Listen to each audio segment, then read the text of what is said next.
Hello and welcome to Oracle Storytelling. Hi, I'm Sarah of Sarah Wing Intuitive Arts, and welcome. How are you this evening, this day, this middle of the night, whenever you watch this? How are you?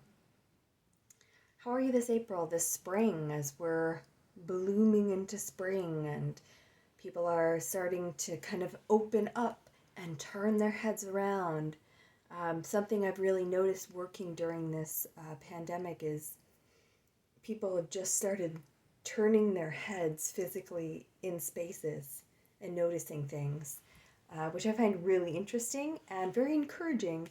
Is it because of how things are shifting? Is it because spring is making us want to open and view more, see more things coming up? And we just want to announce more things to ourselves, and so we admit that there is a left and the right to look at and turn our heads. I don't know. But how are you? Hi. Did I say hello? Hi. How are you this April? Are you feeling like a lion? Are you feeling like a lamb? Are you feeling like digging into a fun story this evening? Because that's what I have for you. I want to thank John. Thank you, John. And thank you, Mark. I asked for 3 numbers, 1 through 100, and 3 numbers, 1 through 10. And the numbers 1 through 100 will be the page number that I start on in 3 books I've chosen. And the page numbers 1 through 10 is the number of the paragraph that I count down the page. And this has never happened before, where I've had this beautiful harmony of 2 people giving me sets of numbers to choose the one selection from each book. So I'm super excited about that. I picked 3 books, and it, as always, synchronistically works out beautifully. I've also brought in some tarot. So I'll read the story, and you're welcome to hear the story as a whole and listen to the tale. You're also welcome to just take a selection or one book, and I'll pair it with a tarot card, different tarot card for each. And you could just maybe think, the first book is speaking to me, the second book is speaking to me, or maybe all 3. Maybe it's a story. It's a longer tale. You've got more on your mind, more mountains to climb. This is called The Mountain, right there. So I brought out the Flowers of the Night Oracle, the movie tarot, and the Cecily tarot. So I will start our tale.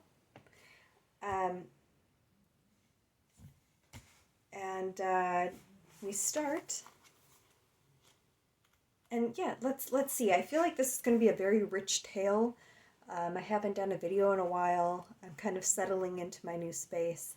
And I feel like generally people are kind of like resettling and trying to figure out if they're on like dry land or quicksand. Just really trying to found their foundations again. So I just have a feeling that this is kind of that, finding your foundation. I'm just getting that feeling tonight.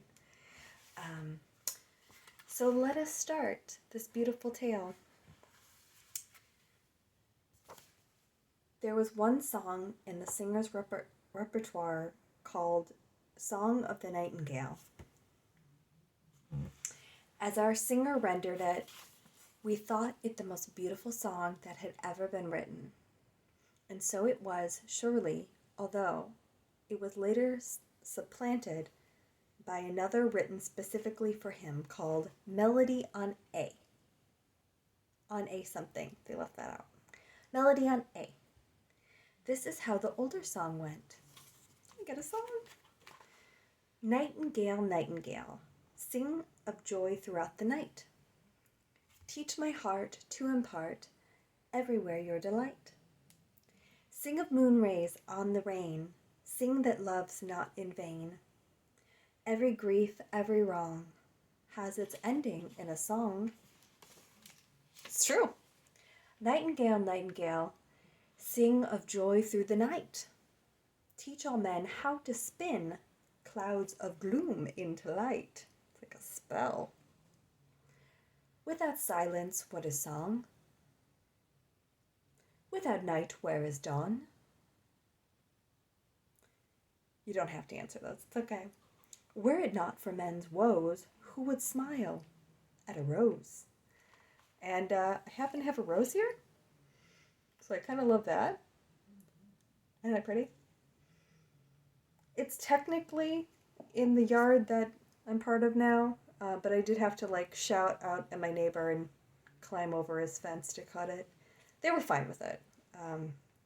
Anyway, I have a rose, so look at that. Were it not for men's woes, who would smile at a rose? I would. I scaled a fence and cut them. I would smile at a rose. Nightingale, nightingale, sing of joy through the night. Let each tone silence groan. Earth and heaven unite. Gorgeous. Morning laughter, evening tears, snow and blossoms all fade. Joy must sing in the night to face change unafraid. Okay, so that's a pretty big start. And I just felt like I should be reading the song, because this just feels like a foundation, like a finding. Maybe you're like me, maybe you've moved a bunch through the pandemic, or maybe you're just really feeling like you are trying to find that foundation again. And where are you standing? What is your foundation? And you're asking some important questions. You know, I mean, it's interesting. I kind of feel like there's so many big questions, but what is one thing to focus on? I'm going to ask just what is one thing for us to focus on? And this is perfect. So we're singing of night and dawn, and this is Flowers of the Night Oracle. Okay. So kind of like, let's get an idea of what is one thing for us to focus on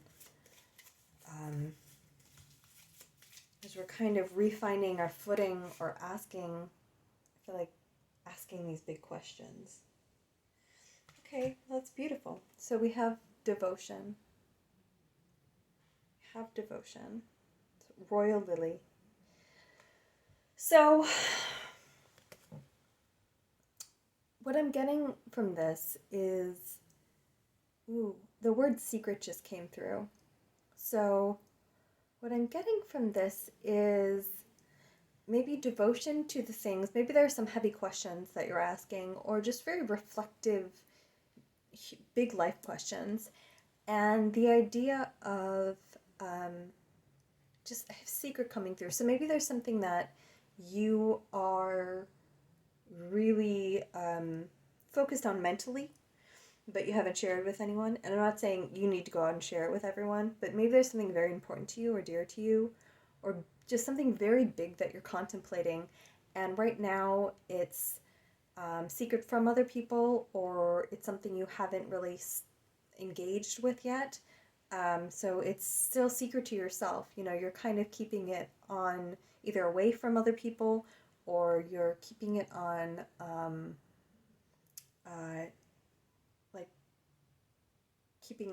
just lost my focus. Keeping it on like a shelf. But that's what's coming through for this. I'll let you look at that. Devotion. It says devotion. All right. So from this, I mean, I just feel like this is, you know, we're gonna find our footing. It's gonna be fine. You go to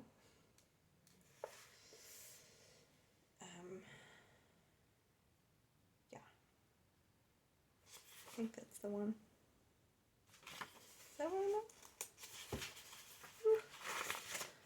Oh my gosh. Oh, okay. Sorry. Try to pre-count so I at least know where to start. Okay. A thick skin and a quick mouth are part of the working drag queen's job description. Reading, different kind of reading. Reading is a form of social control and the upholding of mores inside a group. In other words, if you read someone when they have stepped out of line in some way, violated the agreed upon social contract, you read someone because they've stepped into your space or made themselves unwelcome to you in some way. You read someone because they are a threat, pure and simple.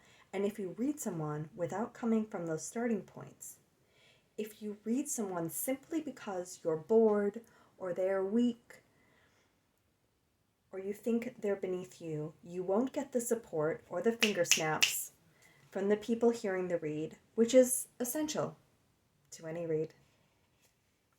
A queen throwing shade is just a shady queen, easily dismissed or put in her place. But when a queen reads someone, especially when it's another queen, there's a social contract being observed by everyone involved, from the reader to the readee to the audience. And there is always an audience for a read. Otherwise, there's no point to it. Sure, you can take a queen aside and read her beads, but you're just having a conversation or an argument. Without a jury of your peers to witness the read, it has very little social power. So this is Jade Jolie's read of Alyssa Edwards. So I'm going to try to do a little Jade Jolie. She's very sweet. So it's not super snappy. It's Jade. Girl, if I was going to judge anyone, I would judge you on the body, where those shoulders should match them hips. But they don't, so... That's my Jade Jolie. I could also just stand and pretend my arms can't carry beyond 5 pounds, and I'm really proud of it. Which might be true. We might share that in common. So, okay, wow. So we move from kind of this internal mental winding to taking out in a social space. So now we're in the social realm. Now we're interacting with people. We're interacting with our peers, our social groups, our networks, our families, right? The whole point is, there is an audience. We're out of the mental realm now. We're now taking our voice, our ferocity, and we're using it. We're using it to stand our ground, show our power, show our wit, show our intellect, show that we want to be in a space. We're not just doing it to complain or snap at someone. There's a larger purpose, and it fits in a social aspect. So look at us. My God, we're moving fast. So I'm going to use the movie tarot because if you're acting, you could say everyone's drag, everything is drag, but if you're an actor, you're always in drag. Every role you're in drag. So I thought maybe I should just maybe get a card with a star in drag. So for this, I guess we're just going to ask for what should we look for if we're looking to step out and really make our presence known. Say, this is my space. I'm calling this space. I'm owning this space. I have something to say, and there's a purpose behind it. So just advice on how to do that.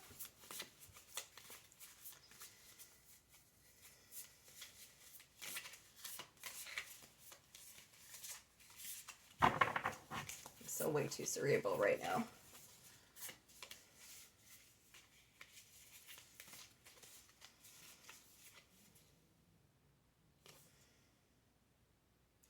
Okay.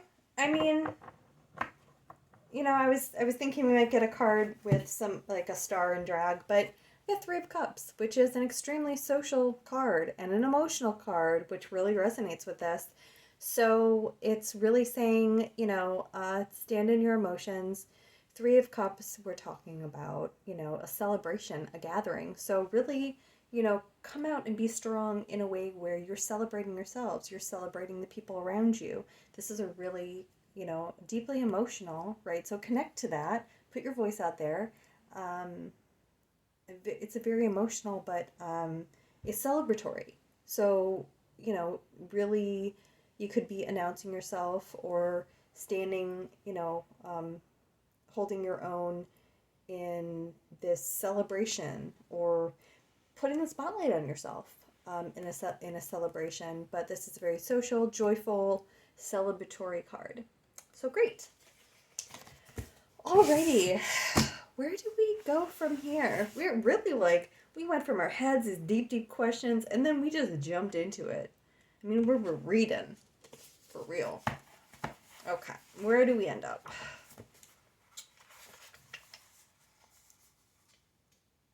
Okay. For this one, it's synchronicity, but the way that these numbers came together is just so beautiful, and they're longer. They're longer than usually comes through in these readings, maybe because two people helped build this reading. So last part of our tale it's a little bit of an exercise. So that's nice. So we're ending on. So where do we go from here?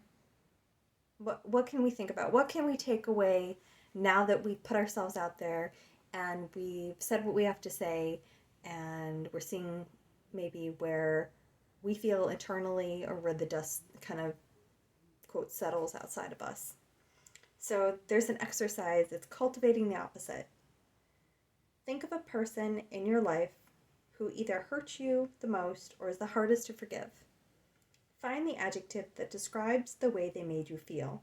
Was it betrayed, ashamed, hurt, heartbroken, devastated, or another word that describes the intensity of your experience? Here is the crucial turning point. What is the opposite adjective to describe how they made you feel? If it was abandonment, the opposite of abandonment is inclusion. Because abandonment is to be cast away by another. Inclusion is to be accepted by another.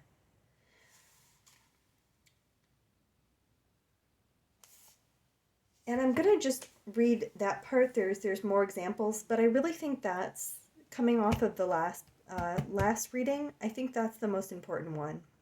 So if we've been feeling, and I know earlier in the pandemic, I know that was going around a lot because there was so much separation between people, and they felt maybe isolated, and they didn't really have any kind of relationship with solitude. It just felt like they were working through integrating some depression. A lot of people are still working through integrating ego and integrating depression right now. A lot of people are.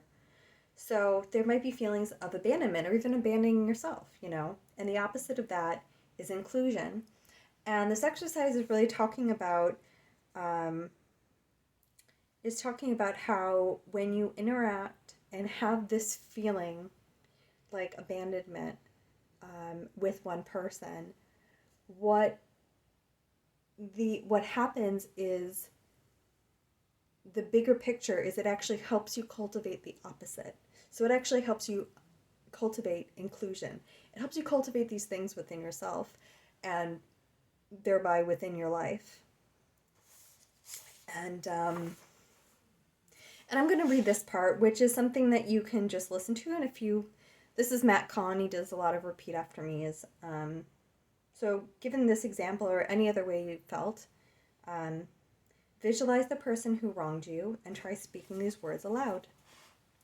Thank you for this gift.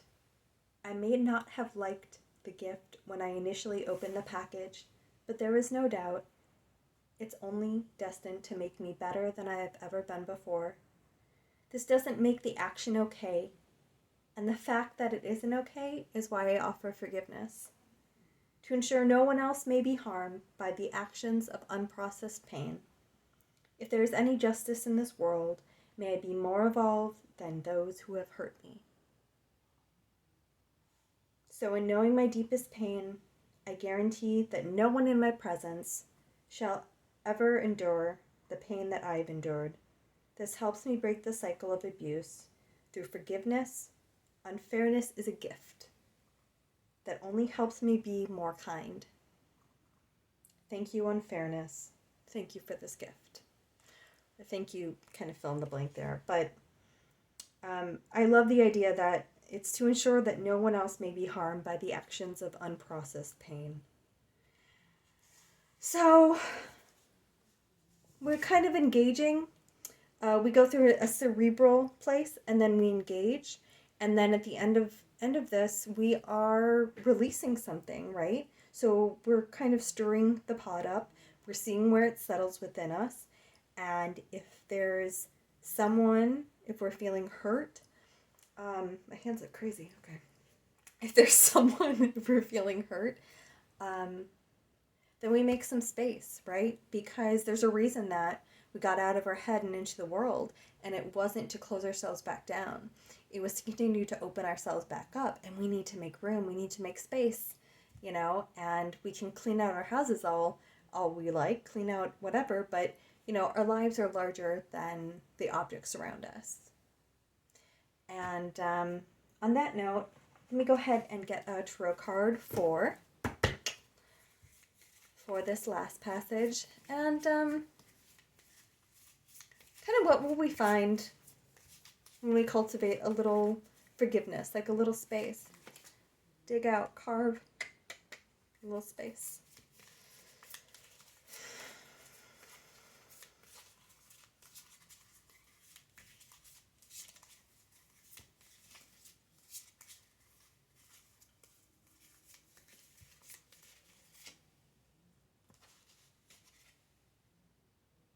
Like that.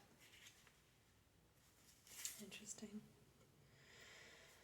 Yeah. So, yeah.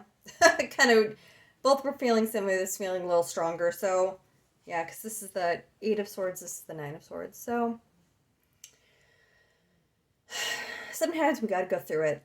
Sometimes we got to go to those wounded places. And we're right on the verge of really taking kind of that final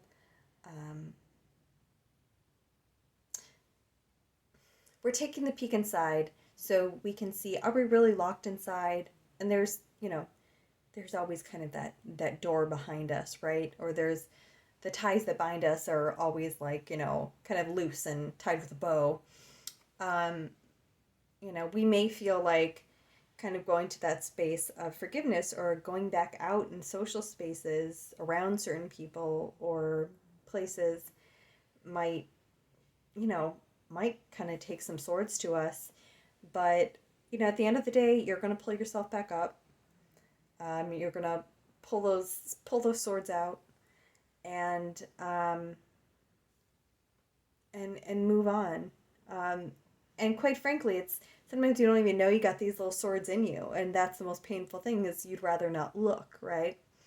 But how long can you avoid the obvious? So I'm not saying a giant bunny is going to be stalking you, but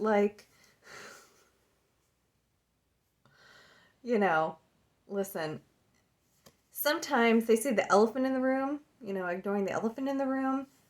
Don't ignore the, 50-foot stuffed blue bunny in the room.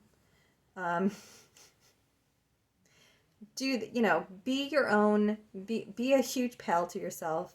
Give yourself a lot of love. Hug your inner child, hug your inner warrior, whoever it is that is feeling unacknowledged and needs some acknowledgement. And, don't ignore the elephant in the room. At the end of the day, listen, it's a stuffed 50-foot, it's 50 feet, but it's, a stuffed blue bunny. You can take it. Worst case. Solid advice. Beautiful. So that was really deep and especially, wow, that was a lot of information from this story, this oracle story. Just going to draw a few charms to just kind of put a cherry on top there. So if the passage from Singer and the Nightingale by Donald Waters and the devotion card kind of ring a little stronger with you, I'll pull a charm for that. Oh, wow. So it's a little fairy. And we could say, like, fairies and wishes and all that, but I'm getting wing from this. And not just because it's the most beautiful last name ever. But, so kind of winged things is just coming to mind. So again, I kind of feel like, something about just connecting. I mean, it's interesting because even like, look at the leopard. We have this like the nightingale. The nightingale, it's in the air, right? Or in the trees. And here we have this beautiful,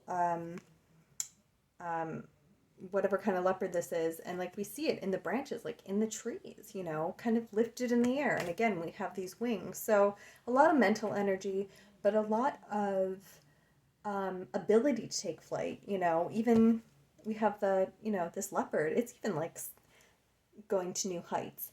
So I feel like heightened intellect, higher intellect, kind of embracing that, going to those places in your mind, allowing yourself, knowing that you have the wings to take you there, and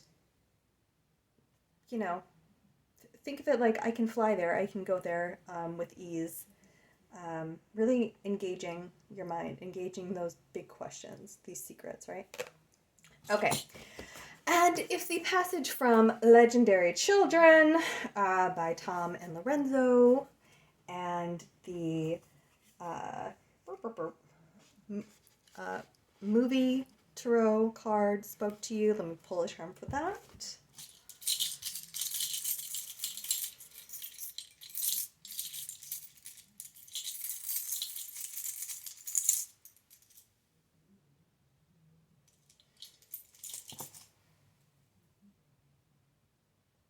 Okay, well, it says faith. It says faith. So, kind of have faith in your voice.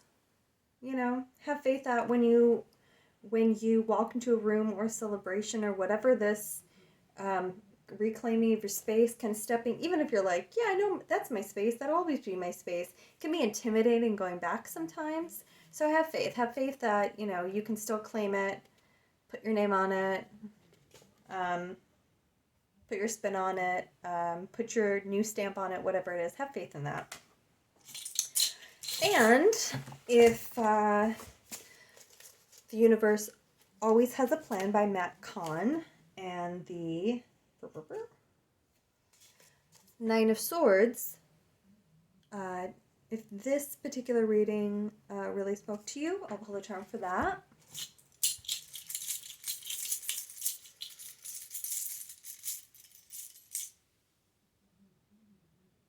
I got a lot. Okay.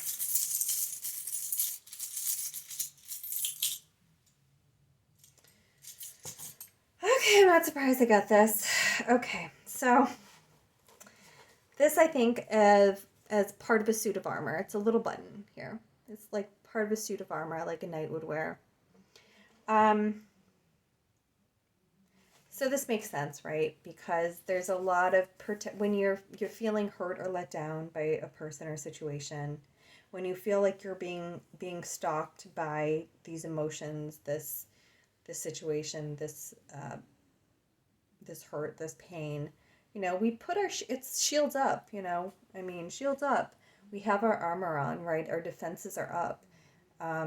Where they might be dropped everywhere else. That one person or that one thing, it's like, if it wasn't that one thing, I'm fine. I've become a perfect human being everywhere else in my life. It's just this person.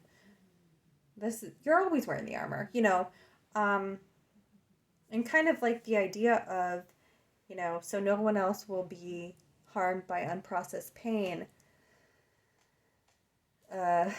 Baby, honey, chica, doll, guy, gal, everywhere else.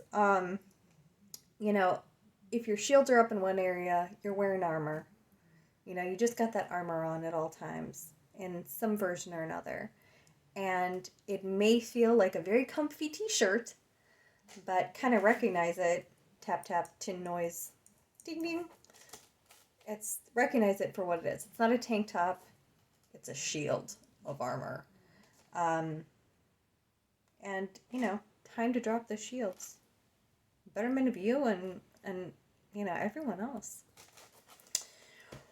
Okay, I really hope that you enjoyed tonight's story. I really enjoyed it. Thank you again, John, and thank you, Mark. Collab edition. Oh my God, collab edition. I've never had a two people pair of the numbers, so I love this. I hope that as the weather changes, so all of us do, in bright, beautiful, wonderful, wicked, wandering, lovely ways. And until next time,